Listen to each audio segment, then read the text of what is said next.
In times of crisis, sometimes the only place to turn is to faith. Yeah, you're right, Steve. We are joined now by Dr. Robert Jeffress, a senior pastor of First Baptist Church in Dallas. We thank you so much for being here in a time like this, when we are now getting the number now up to 6 dead after this horrific crash on Amtrak. What role does faith play right here?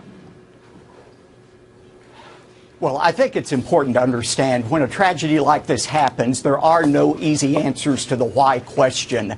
A few years ago, I found myself in a driving rainstorm. My headlights went out. I didn't know what I was going to do, but I locked on the lights of an 18-wheeler in front of me, and it took me safely into town. And I think when we're caught in the tragedy of suffering like this train wreck, there are some truths, some lights we can lock on to.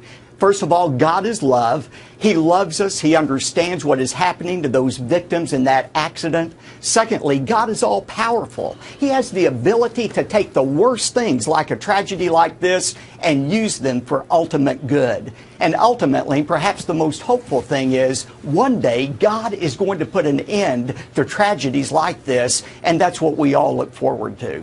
Dr. Jeffress, of course, we had booked you earlier to talk about this new Pew poll that showed that a number of people moving away from being affiliated with any particular religion. But I'll tell you what, this morning we had one of the survivors on, a fellow by the name of Paul Passamano, and he was looking at what happened to him and how close he came to dying, and he said he was thanking the man upstairs. He was thanking God that he was still here today.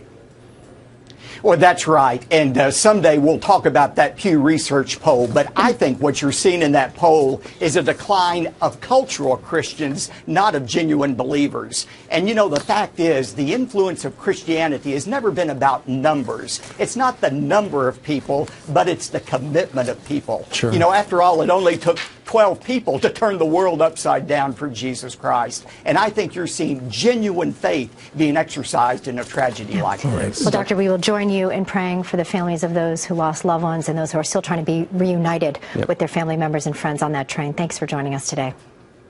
Thank you. Great message.